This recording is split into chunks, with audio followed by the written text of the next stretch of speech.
Louvado seja o nome do Senhor, a graça e a paz do Senhor Jesus a todos. Amém. Vamos abrir as nossas Bíblias em Lucas, no capítulo 13. Vamos ler de 1 a 5.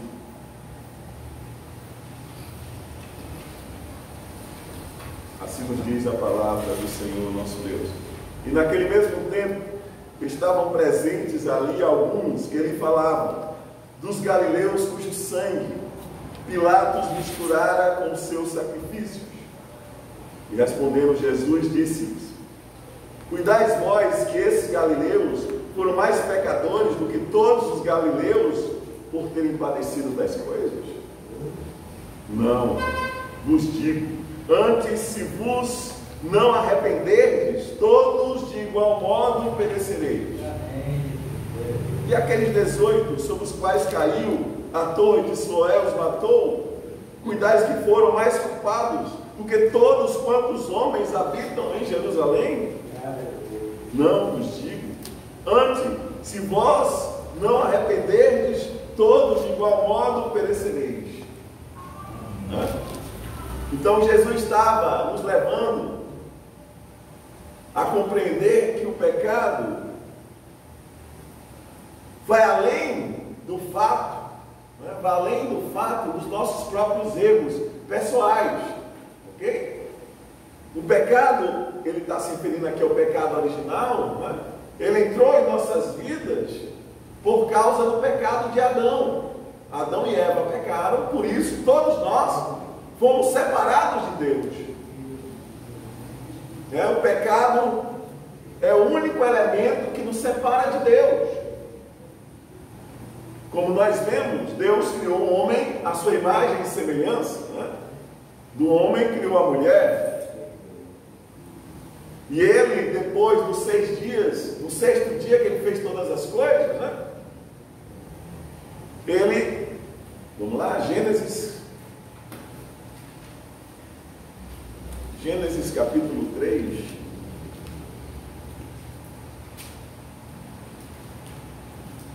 antes disso, capítulo 2,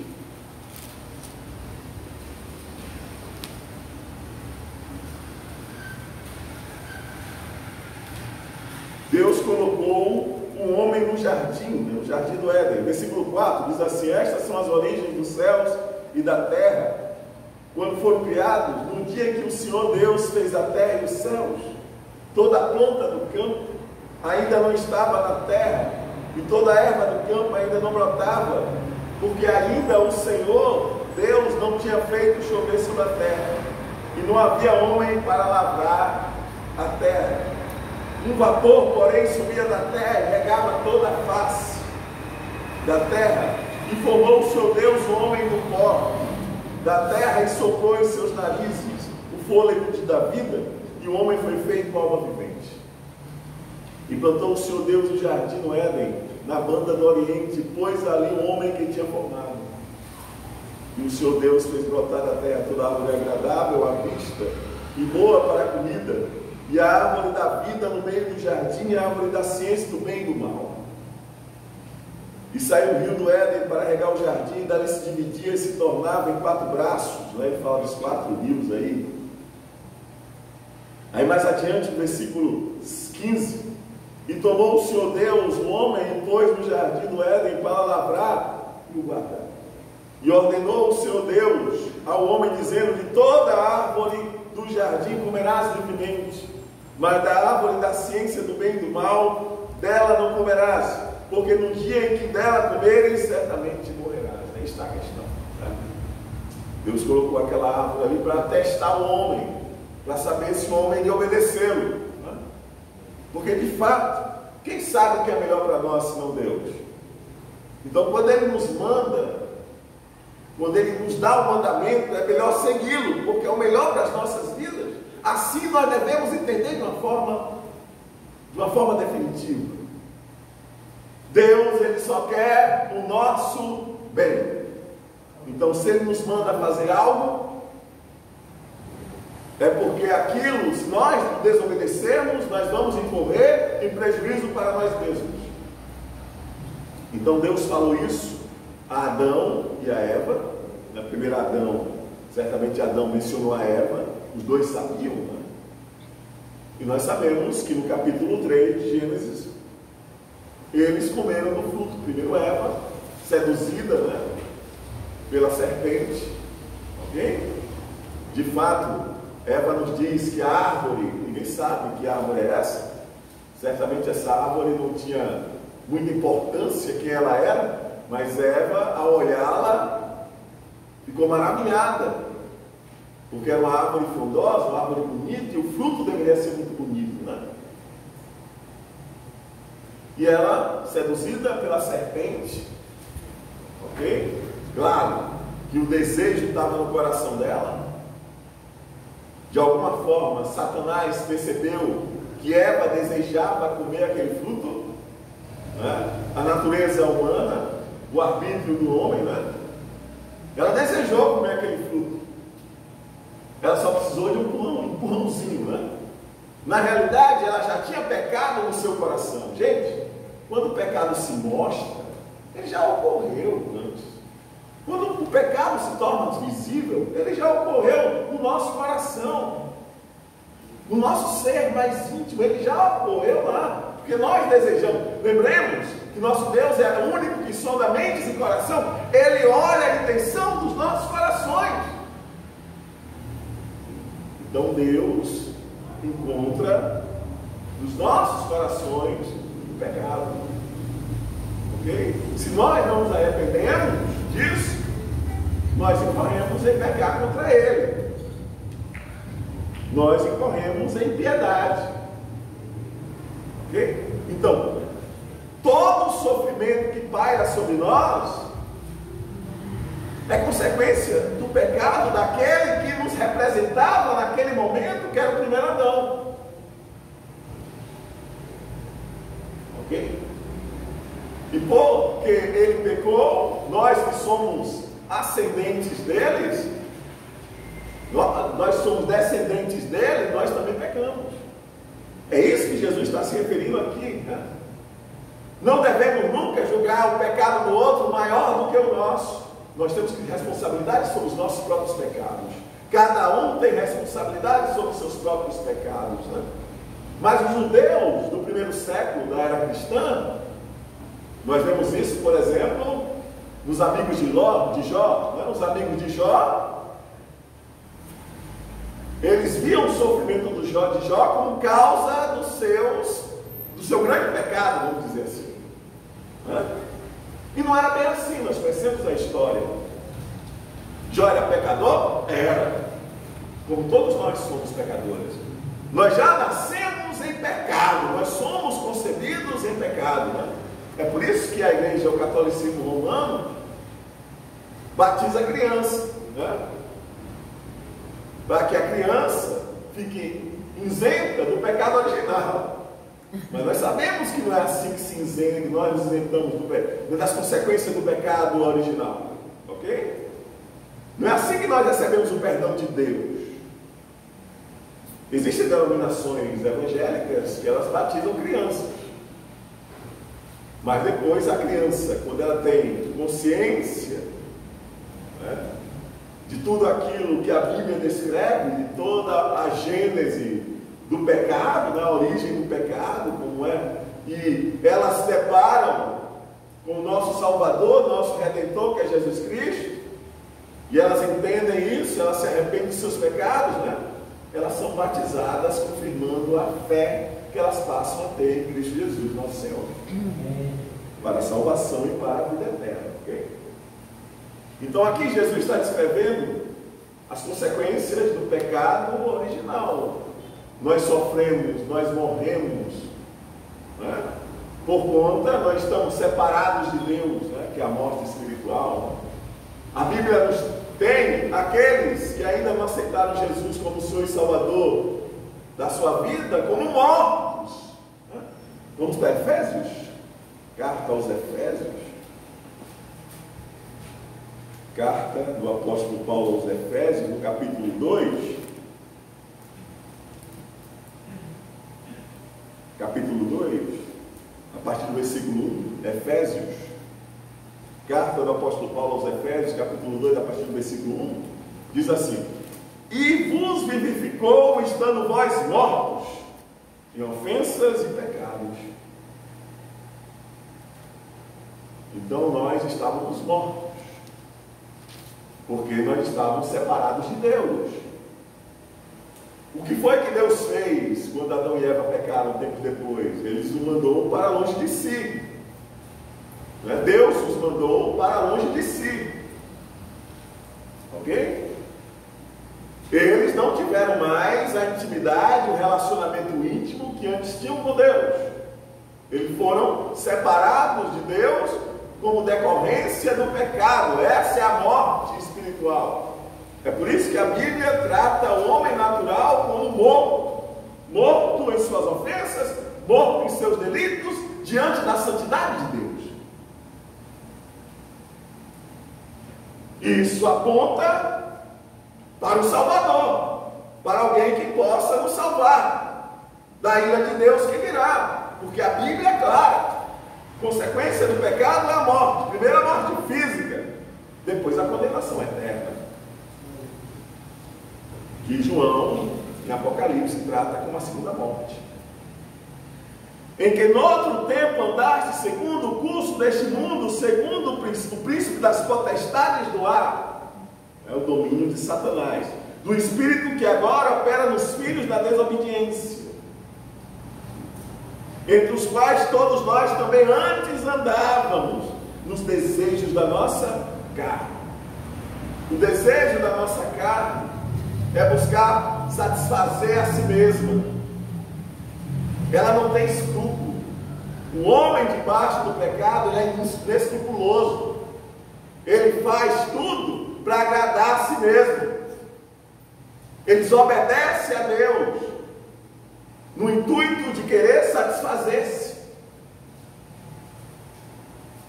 por achar que aquilo é apetitoso, que aquilo vai trazer prazer, etc.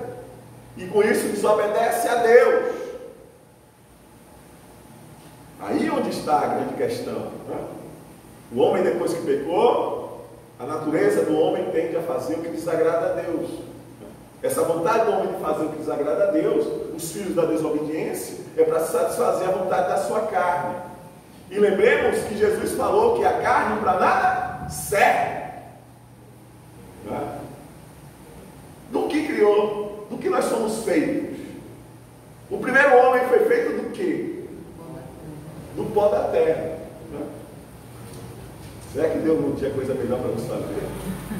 Não tinha um material melhor para nos fazer?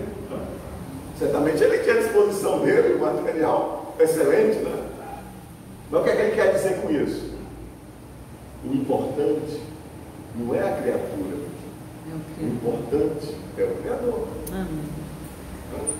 Ele nos fez do pó da terra, daquilo que ele havia criado anteriormente, mas nos deu algo inédito na sua criação, o fôlego de vida. Ele soprou nas nossas narinas o fôlego de vida e nós nos tornamos alma vivente. Deus está dizendo: o mais importante que você tem é o que eu lhe dei com um sopro de vida. Fez o homem para dominar a sua criação. Os seres humanos são de fato o ápice da criação de Deus. Deus fez tudo para nós. Deus constituiu tudo para nós.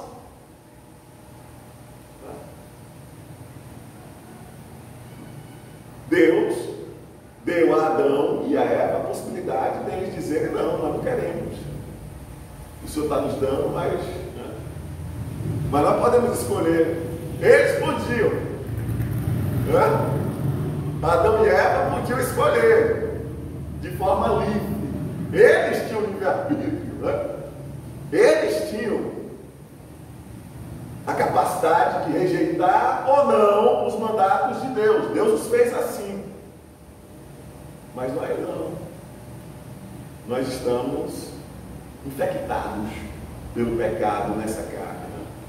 Nossa natureza foi corrompida. Então, por causa do pecado deles, nós nos tornamos pecadores. E o apóstolo Paulo, aí segue, Então, mas Deus que é riquíssimo, versículo 4, em misericórdia. Então, Efésios, capítulo 2, versículo 4. Mas Deus que é riquíssimo em misericórdia, pelo seu muito amor com que nos amou, estando nós ainda mortos,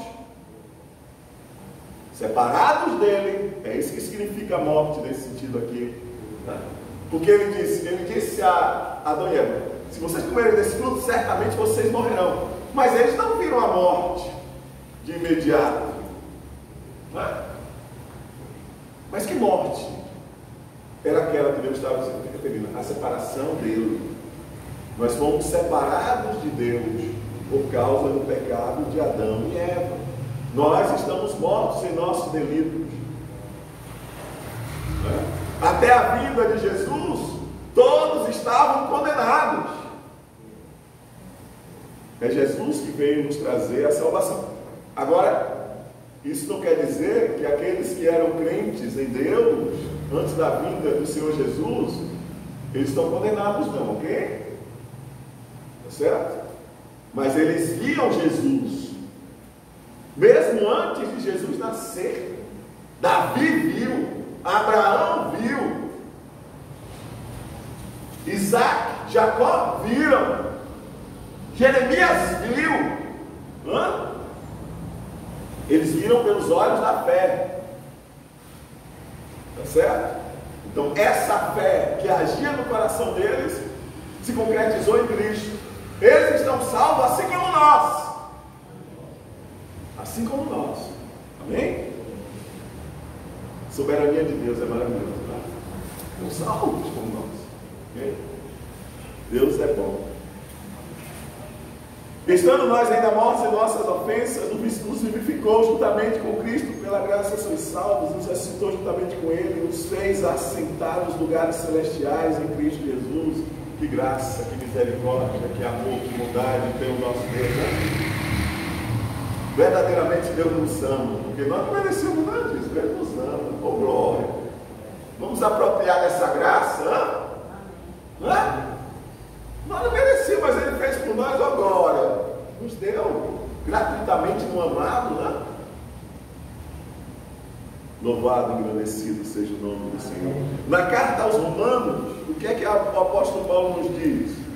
Carta aos Romanos, capítulo 2. Deixa eu ver se é 2 mesmo. Não, capítulo 3, versículo 23.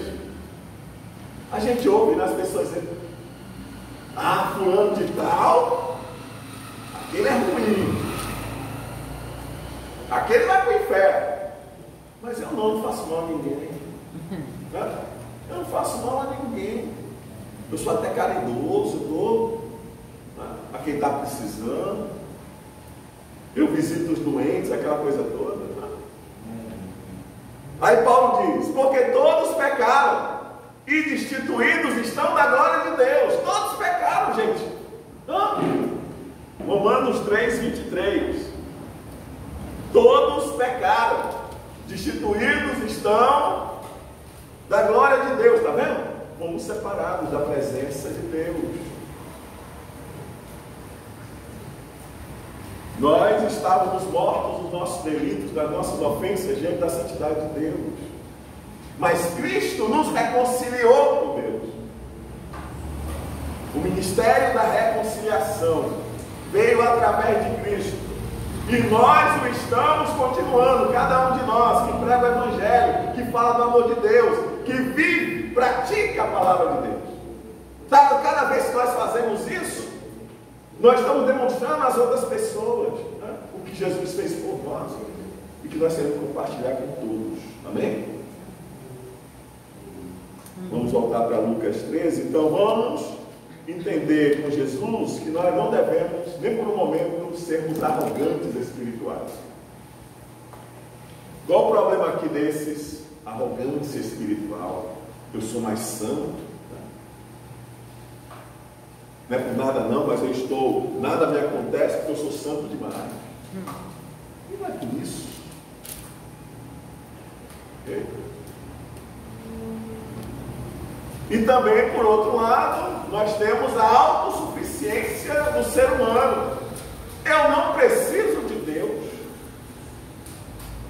minhas mãos, minha capacidade, não é? Me faz andar sem precisar de Deus. Que coisa absurda! Todos nós precisamos do Senhor. Nossas vidas são preservadas, eu digo a vida referente a todo ser humano é preservada por causa da bondade, da misericórdia, da providência de Deus. Não é porque nós merecemos, não é porque Ele é bom. Aqui mesmo em Lucas, capítulo 19, se eu não me engano, deixa eu dar uma olhadinha.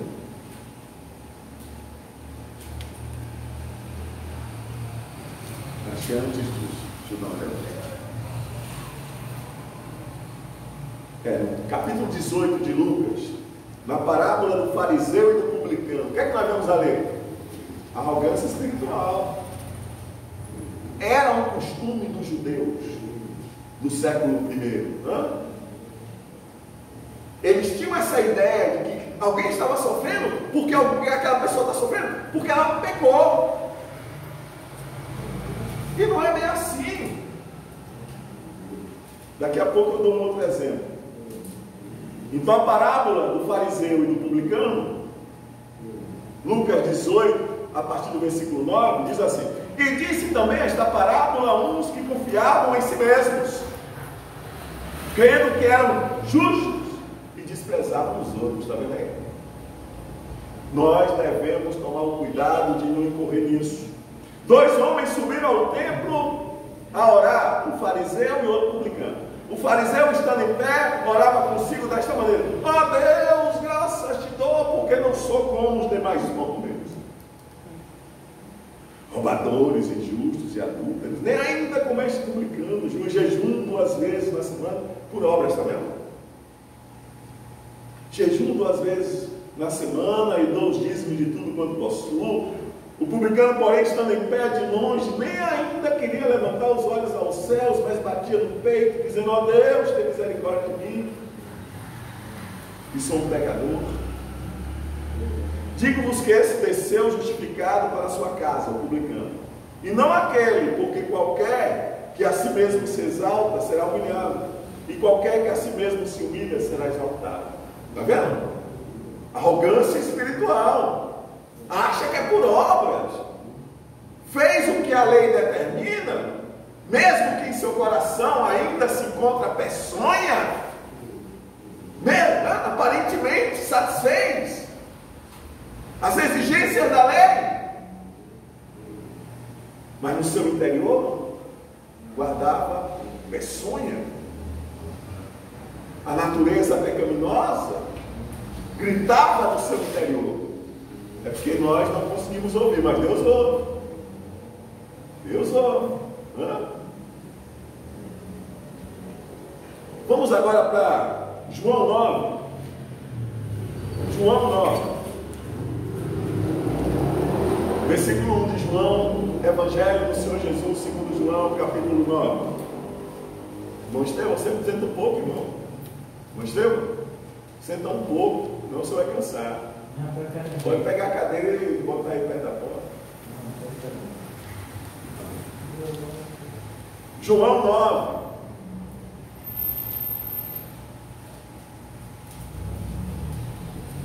João 9 diz assim: passando Jesus, viu um homem cego de nascença. Ninguém nunca tinha curado um cego de nascença. E os seus discípulos, cheios de preconceitos,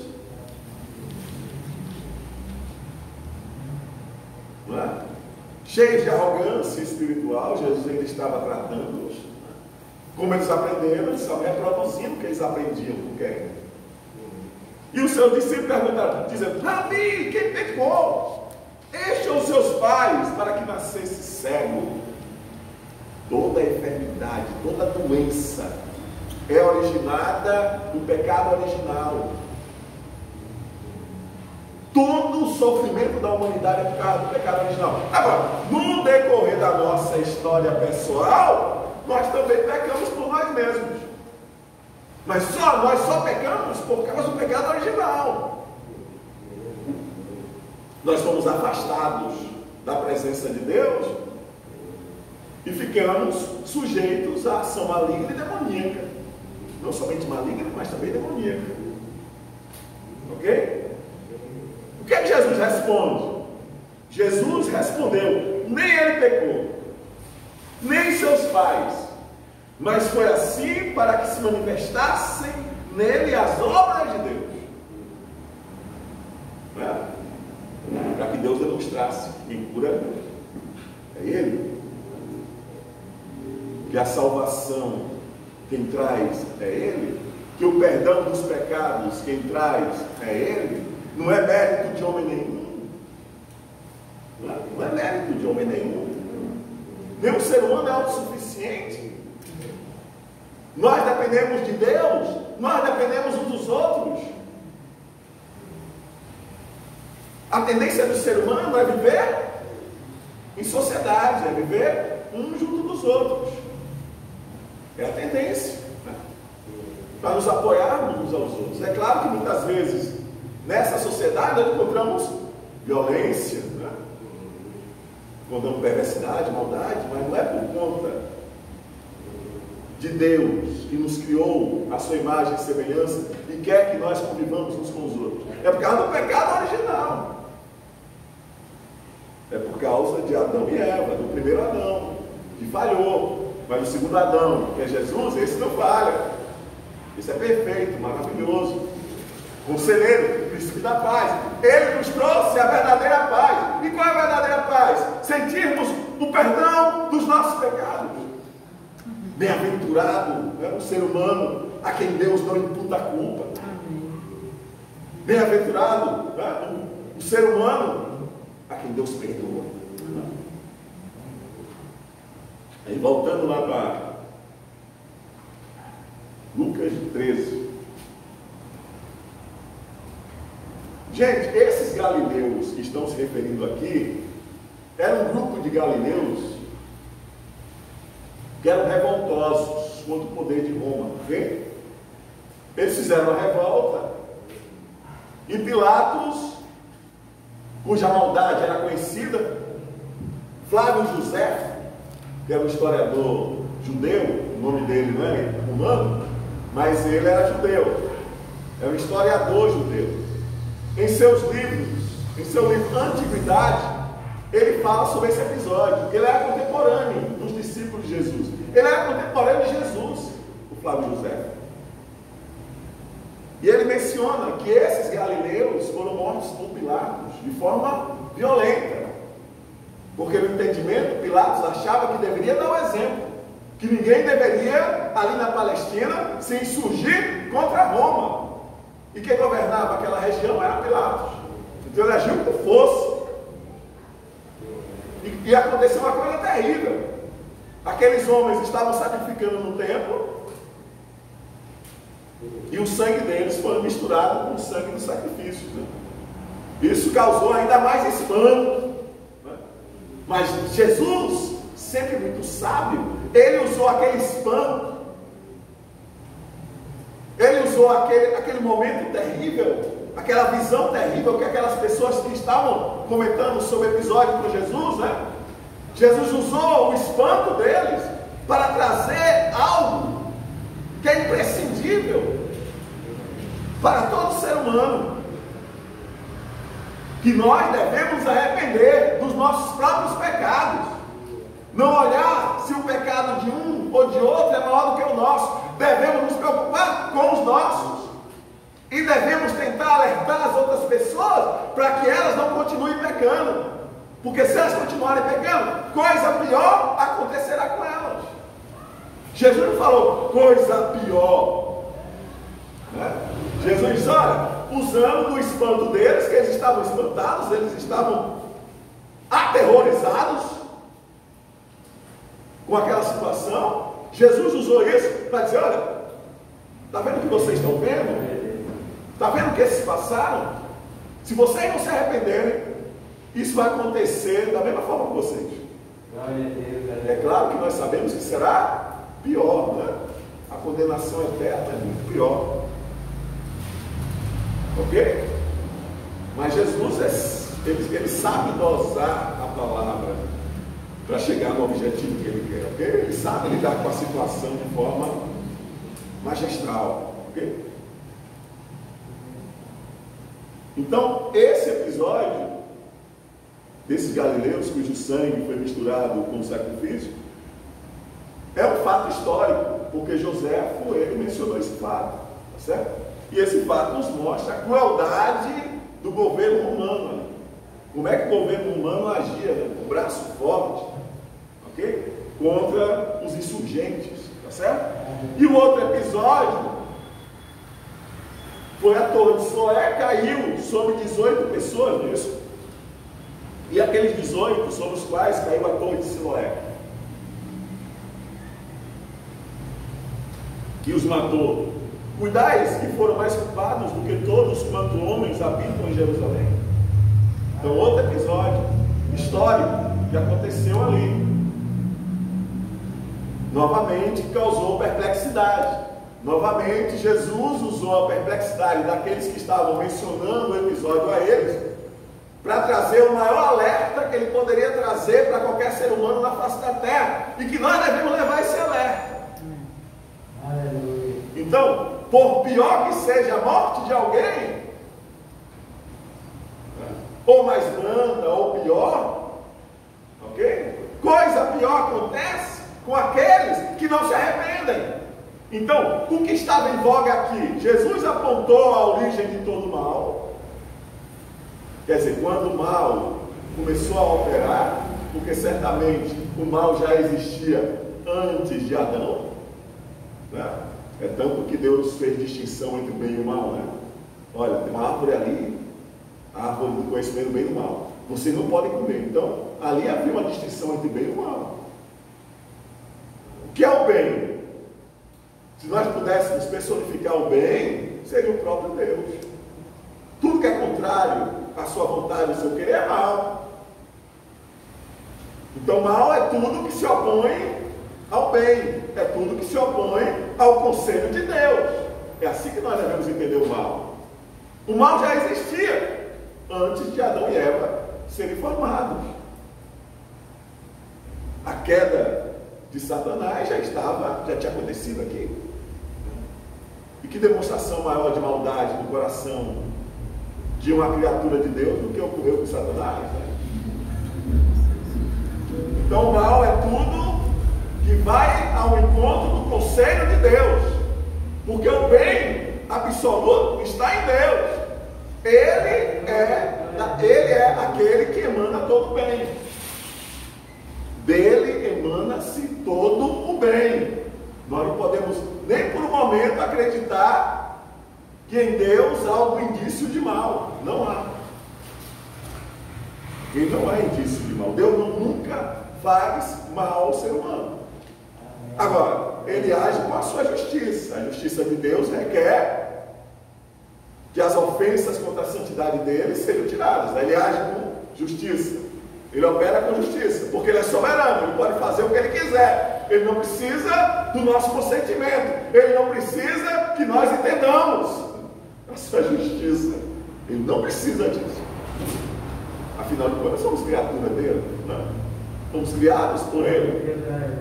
Se o Criador quiser fazer da criatura o que ele quiser, ele pode. Ele é Deus, é soberano. Mas ele nos deu a capacidade de escolher. Né?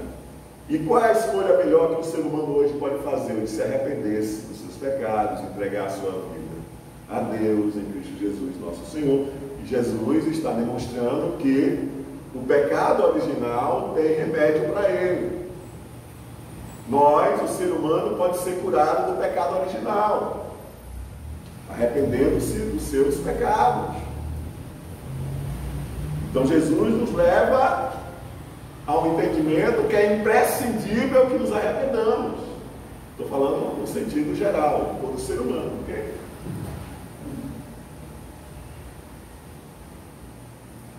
Não vos digo, antes se vos não arrependerdes, todos de igual modo perecereis. Versículo 5. Então, tomemos cuidado, né? A nossa salvação, ela é progressiva. Okay? Nós somos salvos, mas estamos caminhando para a perfeição. Estamos caminhando para definitivamente nos livrarmos de toda a peçonha, de toda a maldade que ora ainda existe em nossos corações. Dioturnamente estamos numa guerra. Nossa carne deseja algo e o Espírito de Deus, que hoje habita em nós, falando com os crentes agora,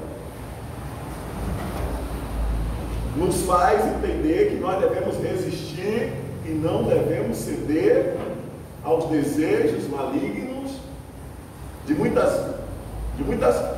devido muito à influência demoníaca, né, na nossa carne. Isso não quer dizer que nós vamos perder a salvação. Aqueles que foram escolhidos não perdem a salvação. Ok? Mas nós temos responsabilidades com os nossos atos todo momento. Então o Espírito de Deus não quer que nós pequemos. E a consequência do pecado é o sofrimento. Não quer que nós soframos além daquilo que já está estabelecido para que nós soframos. Porque ainda estamos nesse mundo, ainda estamos nesse tabernáculo, contaminado pelo pecado. Mas Deus já preparou um novo corpo. O indício de que Deus preparou um novo corpo para nós, um corpo glorioso, não mais sujeito ao pecado, né?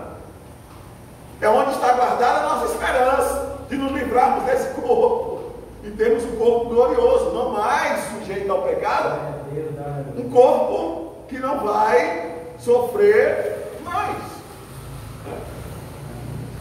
Se nós formos para a primeira carta do apóstolo Paulo aos Coríntios, capítulo 15,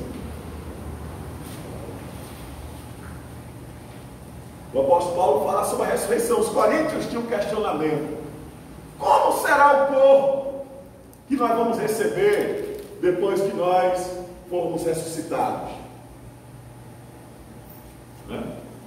O apóstolo Paulo não explicou a essência desse corpo, como é formado esse corpo. Nós sabemos que vamos ter um corpo glorioso. Okay? Jesus, quando ele ressuscitou, nunca mais ele morreu. Ele ressuscitou para nunca mais morrer. Ele recebeu um corpo glorioso que ele tem hoje. É o mesmo corpo, a mesma essência será o do nosso corpo glorioso. Nós teremos um corpo glorioso como Jesus tem, não mais sujeito ao pecado, ok? Lembramos que Jesus esteve em carne entre nós, certo? Então, o apóstolo Paulo começa a falar desse corpo.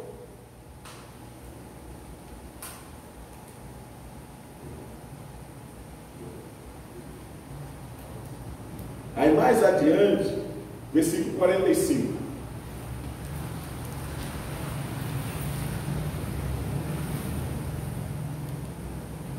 Diz assim: assim está também escrito: o primeiro homem, Adão, foi feito em alma vivente. Nós vimos isso lá em Gênesis, ok?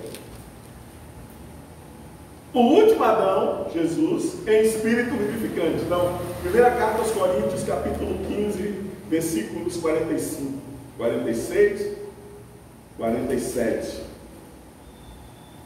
48.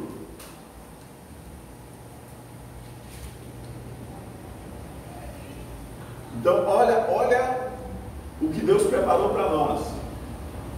Nós os escolhidos, nós justificados em Cristo, nós os justos, nós os santos. E nós somos verdadeiramente santos, ok? Santos são aqueles que vivem ainda aqui, ok?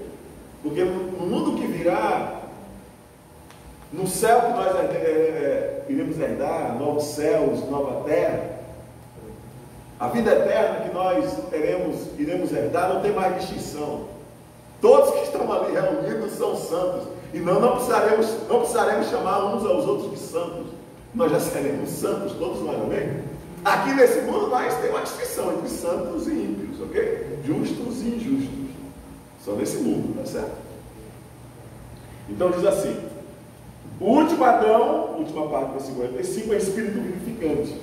Foi Jesus, né? Mas não é o primeiro espiritual, senão o animal, depois o espiritual. O primeiro homem da terra é terreno, o segundo homem, o Senhor é do céu. Então, para ser do céu, ele não pode ter esse corpo mais. Qual terreno? Tais são também os terrenos. E qual celestial? Tais também os celestiais. Então, quer dizer, o mesmo corpo que Jesus tem hoje, nós teremos. Corpo glorioso, não sujeito ao pecado. E assim como trouxemos a imagem do terreno, assim traremos também a imagem do celestial. E agora digo isto, irmãos, que carne e sangue não podem herdar o reino de Deus, nem a corrupção herda a incorrupção. Ok? Então, o que é que a palavra de Deus está dizendo? O apóstolo Paulo está dizendo aqui? Que nós receberemos um outro corpo. Esse veio do pó, para o pó retornará. E nós passaremos a ter um corpo glorioso, corpo glorificado, não mais sujeito ao pecado. Amém? Então nossa esperança reside nisso. Tá certo? Amém. Todo mal vai cessar. Amém. Okay? O pecado vai cessar. A morte vai cessar. O sofrimento vai cessar. Tá certo? Mas para isso tudo acontecer em nossas vidas, só se requer uma coisa: que nos arrependamos.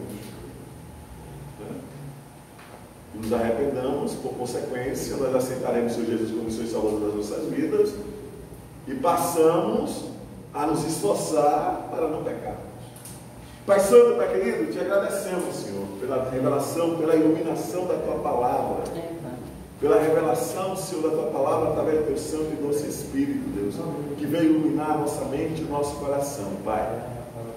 Deus Santo, nos ajuda, para que em todo momento dependamos de Ti, para que em todo momento sejamos humildes diante da Tua presença.